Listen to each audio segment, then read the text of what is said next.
he had made at least 2 calls. Then later on, he said he must have made at least a half dozen calls during this period of time. Did you have a conversation with him about the date and whether he was sure of the date? Yes, I asked him how he knew the date, and he said he remembered it because that it was the only day he had spent so much time with Mr. Wood. Did he indicate that he would be willing to stand in a lineup? Yes, he did. And did he say he would do anything else to prove his innocence? Yes, he did. Was that the extent of the conversation? I asked him if he wanted an attorney present during the lineup. He said he had an attorney, and I told him I would contact him if he wanted me to. Was that the extent of the conversation? Yes, it was. Did you have occasion to come into contact with Mr. Lynch later on? Yes. Number 3, ready?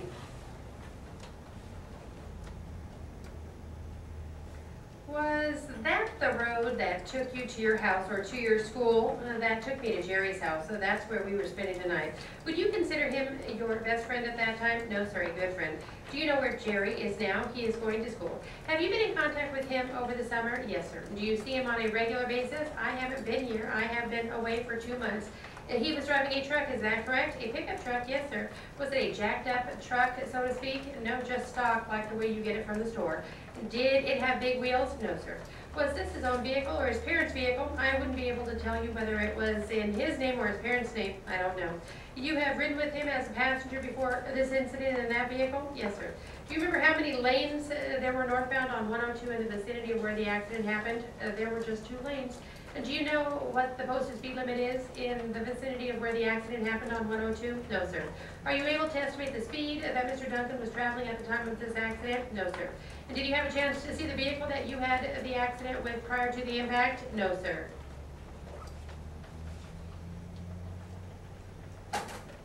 Okay, number 4.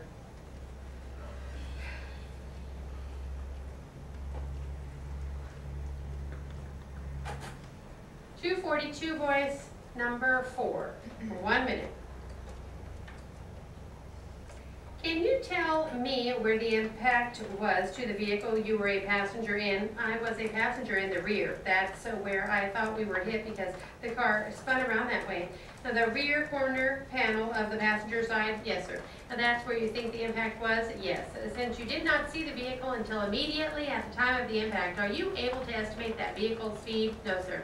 Can you tell me where your vehicle ended up after the impact? It ended up on top of some rocks that were on the corner of 102nd and 64th Street, which were there, I guess, to protect a bank wall. And there was a house, so maybe there had been an accident there before, and there were some foot-high rocks there. Did your vehicle then end up across from the southbound lane of 102nd? Yes, sir. Against the wall of rocks that you described? Against the rock? Yes, sir. Against the rock? It was a huge rock.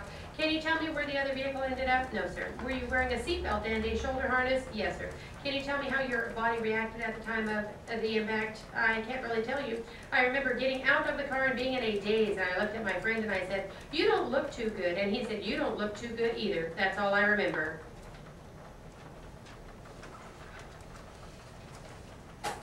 Okay, one more. 242, boys, for 1 minute.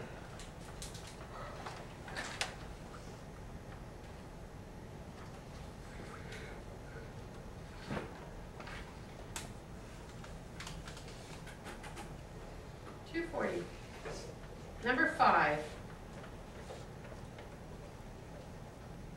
Do you have any memory of your body striking any part of the interior? The last thing I remember that I hit was a tooth, spitting out a tooth. That's all I remember. Was this when you got out of the vehicle and made the comment to Mr. Duncan that you referred to? Yes. Which tooth was it that you spit out? Right here. One of the lower front teeth? Yes. Had it been replaced? Yes, sir. And they didn't put the original tooth back in? They couldn't. It was halfway through. Did they cap it? No, I guess they made like a hole with a drill. I wouldn't be able to tell you what they did, but now every so often I have to change it because it gets yellow. Because it gets yellow? Yes. After a while when it loses its color, you have to change it. And do you know how many times you have to change the tooth that was injured in this accident? Not once yet. You haven't had to do it yet? No. Do you feel that your tooth is yellowing at this time? I would say you could tell it is different from the other one. So what color is it then? I would say it is not as sparkling as the other teeth would be. And did you suffer any other injuries in this accident? Yes, sir. Can you tell me what they were? I fractured my upper cheekbone in 3 places. On what side? The right side. Do you know how you did that in this accident? I believe on the dashboard. Do you know how you fractured your cheekbone if you had your seatbelt and shoulder harness on? No, sir.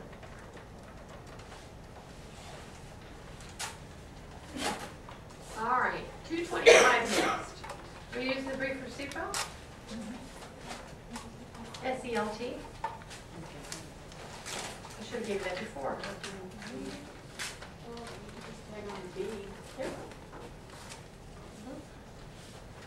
Okay, 225.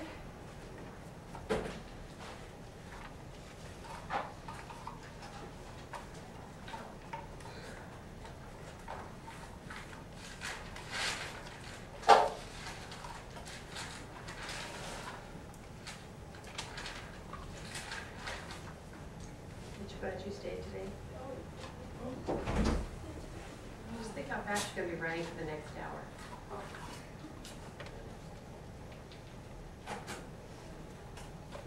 Okay, we are in direct examination by defense attorney.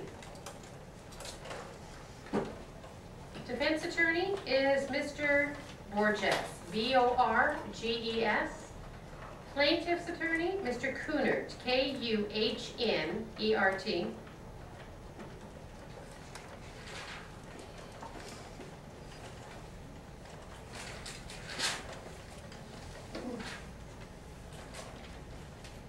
Sue, S-U-E, Medina, M-E-D-I-N-A. Mr. Marisette, M-A-R-I-S-E-T-T-E.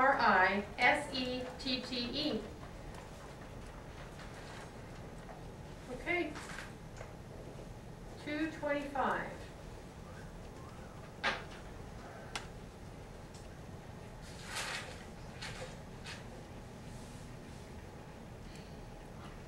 $225, 4 boys for 5 minutes. And prior to that, were you employed by the Pomona Police Department? That's correct. And did you go through the police academy? Yes, I did. Did you and I just have a brief conversation in the reception room? I suppose it would be of the public defender's office? Yes, we did. And I show you some pictures marked Defendant's I-12. Before we go into the other pictures, let me just show you Defendant's I-12 and ask you if you recognize that picture. Yes, I do. Did you take that picture? I did.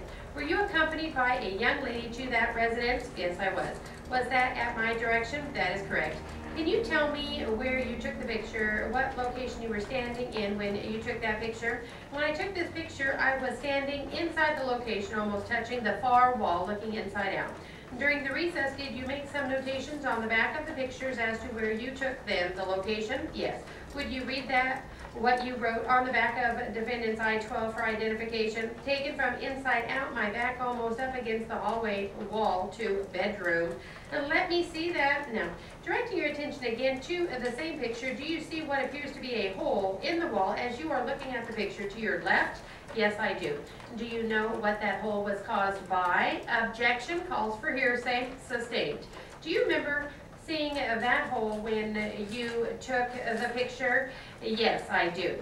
Is that hole approximately where the doorknob would hit it if it hit the wall? Yes, that's correct. Now, directing your attention to Defendant's I-6 for identification, did you make a notation on the back of that picture during the recess? Yes, I did. And can you tell us what notation that was that you made? Now, this was taken from the west bedroom entrance. Camera pointed to the entrance to east bedroom. Now, turn it around and look at it. Would that be the entrance to the Carey residence, I mean Carey bedroom, or the bedroom in which the deceased was allegedly found? That is correct, as I was told, and I direct your attention to Defendant's I-11 for identification. Did you take that picture? Yes, I did. All right. And did you make a notation on that picture during the recess? Yes. Where did you take that picture? This was taken from where Sue was standing in the picture, I-9. Let me see that. D-I-9. Now, I show you the picture D-I-9 and ask if you made a notation on that picture on the reverse. That is, yes. Would you read that notation, please? And taken just past hall entry southwest direction. Taken just past on the entry hall? Right. In southwest direction? Yes. Now, directing your attention to the flowers in that picture, while you and Sue were taking the pictures, were those flowers moved in your presence? Did anyone touch those flowers or move them in your presence? No. I direct your attention to I-7. You made a notation on the back of that. That is correct. Would you read that, please? Taken from entrance of den, southerly direction. Now, would you look at the front of it, and what does that depict? As much of the living room as I was able to get into the photograph? No. Immediately to your right, as you were taking that picture, would you find the patio door? No. Directing your attention to where Sue Medina is standing, is that a door and exit, or do you know? Yes. Facing the picture. I have the picture facing me. To the right would be the patio door. Okay. Now, that is People's D9 you are referring to? Right. All right. Now, in People's D7, would you have been to the right of where someone is taking it in a southerly direction? Objection, leading and suggestive, sustained. Do you recall a den in the house? Yes. All right. Did you take defendant's I-7 from the entrance to the den? Objection, leading and suggestive. Were you anywhere near the den when you took the picture of the living room? Yes, I was in the den when I took the picture. Okay. Is there a doorway from the living room to the den? Yes. Is there a door on that doorway? No. All right. I have nothing further, Your Honor. I would ask that, just a moment, do you have any questions on the foundation? Yes, Your Honor. I most certainly have. Mr. Marisette, do you remember what dates these photographs were taken? Yes. And what date was that? 4/26. 26th of April? Yes. That was the year 1971. 71, correct. Mr. Marisette, you were not at that residence any time prior to that date. Is that right? Yes, I have been there once before. And when was that? I don't remember the date. I just stopped by to contact the people who had gone from Mr. Borges' office. Was that in the year 1971? Yes. And in any event, you weren't there on either the 21st or 22nd of November. 1970? No. And anytime during the evening hours, from the evening of the 21st to the morning or daylight of the 22nd, you were not there. What month? November? No, I was not. You can't say with the condition of the house on the inside it was then on the 21st or 22nd of November, is that correct? Not accurately, no. Now, the notations that you have placed on the back of the photographs, you placed those on a few minutes ago before testifying? That is correct. And did you have some notes that you took when you made the photographs that refreshed your memory to place those notations? Did I have some notes? Yes. With me at this time? Yes. No, I did not. Did you use anything to refresh your recollection so as to place those notations on the back of the photograph? Yes, I did. What was that you used? I looked at one of the floor plans of the house. Okay. Now, in one photograph, let's see if I can find the one. DI-12. You have indicated that there is a hole in the wall.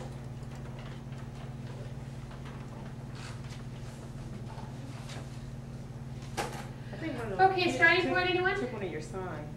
What? The homework. Yeah, you can do it for homework. Oh, people still do homework? Yes, Miranda. Oh, yeah, that's how you turn this homework. My failed test counts as my homework. My failed test. Okay, so we are starting off with question by defense attorney. And if you're going to transcribe this, defense attorney is Ms. Menkes, M-E-N-K-E-S. Plaintiff's attorney is Mr. Land, L-A-N-D. 10 minutes straight, and we will read this one back.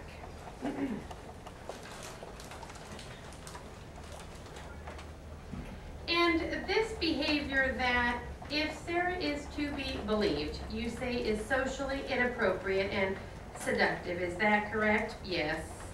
And you still consider that true? Yes, in part, because the child did not say he touched me or he licked me. As so many children will say in the vernacular, there was nothing of that contact that the child made in her comment to me. Now, if the child made those comments to another therapist or somebody else that the father touched her, squeezed her, would you change your opinion? Well, yes, I would.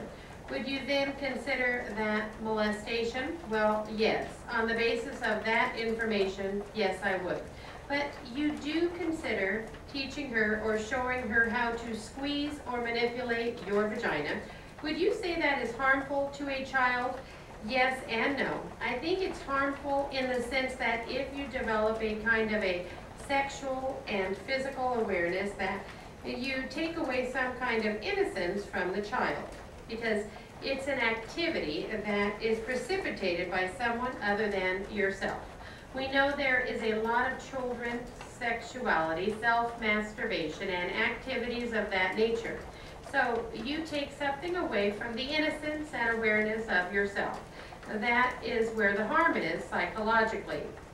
Sarah says, my vagina is ugly. Wouldn't that indicate harm has been done? Well, it certainly is a very negative attitude and something obviously that needs to be worked on. I understand it's been worked on actually, and I would support that certainly 100%. And the fact that Sarah relates that the father taught her or showed her how to do that manipulation or squeezing, whatever you want to call it, would that not indicate to you, Dr. Aguirre, that the father should undergo some kind of counseling before weekend visitation that was unmonitored be instituted? Well, the only way I can describe to you is that there are a lot of families, and particularly in Mexican families, and I have a Mexican background, and a lot of Italian families, they play in the vernacular called grab ass. I think it's very socially inappropriate, but I don't think it's molesting. And my feeling was that, in this case, it was a part of that physical aspect of it, but it was not molest. And the fact that I don't know that the father or the child's intentions was to derive sexual or sensual pleasure from the activity, and that is where I am with that. Well, I understand that some molestation or rape or whatever, sexual activities have nothing to really do with sexual arousal. It's a showing of anger rather than arousing sexually. Isn't that true? Yes, there's a lot of anger in many of those activities. So to say sexual arousal is the standard, that would not be correct in all cases. That would not be complete. That is not the only reason. So then, are you telling me that rape is or is not molest? If rape is absent sexual arousal? No, if the intention is for the person to do, say, the sexuality either with the child or an adult, and then you force yourself on that person, then of course it gets into rape. My understanding of that process psychologically is the intention of the person and the activity. A mother and father with a child can be wrestling and so on, and accidentally touch another person. So you have to look at the intent. That is what I was looking for in this case, was the intent. There is no doubt in my mind the activity described by this child is socially inappropriate. I cannot comfortably call it molest. I do not know what took place.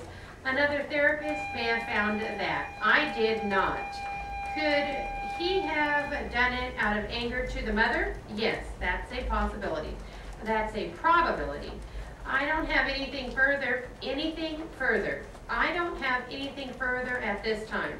May Dr. Aguirre be excused? Dr. Aguirre may be excused. Thank you. Dr. Aguirre, thank you for your testimony. Thank you, Your Honor. I plan to take the afternoon recess. Prior to taking the recess, I would like to read something to the parents. This is not to the attorneys, and I would like you to think about it during the recess. This is dated October 27, 1984, Stockton, California. 5-year-old girl at the center of a custody battle between her parents died following a crash in which her mother's car allegedly rammed her father's truck from behind. The girl's mother allegedly bumped the truck along Highway 99, police officers said. I submit to the parents that's the ultimate expression of hatred and anger between a husband and wife, which resulted in the ultimate deprivation of the parent-child relationship with a 5-year-old girl. It seems somewhat fitting in this case, perhaps, just a thought, if the parents are able during the recess to work out their problem by some type of stipulation regarding the custody and visitation of Sarah, within reasonable bounds, the court will receive and approve it. If you are unable to, we will continue the trial and I will make an order in this matter. Court will be in recess. The record will reflect in the Klieger matter that the parties and their attorneys are present. You may call your next witness. Mrs. Rondinera was on the stand. Please return to the stand. Mrs. Rondinera, calling your attention to July of 1984, during the first period of time when Mr. Klieger had extended visitation. Did you have any altercation with Mr. Klieger? Yes, I did. What were the circumstances? I believe Sarah called me on the phone and we started talking. And I told her what I was doing and she started crying and she wanted to come home. She said, please come and steal me. At that point, she got hysterical and started crying. And Alan got on the phone and told me to calm her down and to stop talking to her and hung up the phone. And then called back and told me not to call over there anymore. But she had called you, is that correct? I believe so. Did you ever have any, excuse me, I am going to have to know the answer to the question. Yes, what? Yes, I believe she called me. But you don't have any independent recollection of, I have to go look at my notes. May I give Mrs. Klieger her notes if you lay the proper foundation? Mrs. Klieger, did you keep notes on occurrences in this matter? Yes, I did. Did you make the notes on or about the time that the incidents happened? Yes, I did. Were those notes in your own handwriting? Yes, they were. Would you like to look at those notes to refresh your recollection? Yes. You may approach the witness. Where are the notes, Mrs. Klieger? The 2 steno notepads in the Alaska tote bag on the bottom, and the calendar. Are these the notes? Yeah. May I approach the witness? You may. Thank you. Going back to July, right? That's correct. Okay. I can't find an indication of a telephone call or who called who, but we did talk on the phone. Did Sarah call you? Yeah, she did call me from her dad several times. She knew how to call you? Yes. Did you ever have any other altercations with Mr. Klieger? Yes, when he did follow me. Did you ever have any words? No. Did he ever call you names in front of the minor child? Yes, he did. Was that after July of 1984? No, it was before. Now, Mrs. Klieger, did you ever tell Sarah to make those statements that she made about her father? No, I did not. Did you ever say anything negative to her about her father? No. Did you not, in fact, seek counseling to help you deal with having Sarah away 3 weeks at a time? Yes, I did. What kind of counseling did you seek? I sought counseling with Carol Gary and you as an attorney. Are there any incidences of Mr. Klieger following you? Yes, there are. When were those incidences and could you describe them? On October 13th, what happened? Excuse me, on the morning of October 12th. What happened on that date? He was, upon my arrival at Yorba Park Preschool, he was across the street in his truck. He tooted his horn several times. I looked up and noticed him, and I brought Sarah into the school. I made the morning teacher aware of who was across the street and that if he came on the property to notify the police because of the restraining orders. And he followed me, instead of staying at the preschool, he followed me onto Chapman Avenue, then onto the freeway, the 57, the 55 to the 22. Then I exited at Main Street and went directly to the police department and parked outside and went inside. Was he gone when you came back? Yes, by the time I obtained an officer and a copy of my restraining order, he was gone. What was the next incident? The next incident was October the 27th, excuse me, the 26th. What happened on that date? I was driving on the 22 freeway going to work, and I noticed him several car lengths behind me. And I exited at Main Street, and he stopped on the off-ramp about 6 cars behind me for no reason. I turned right onto La Vida, and he proceeded to follow me.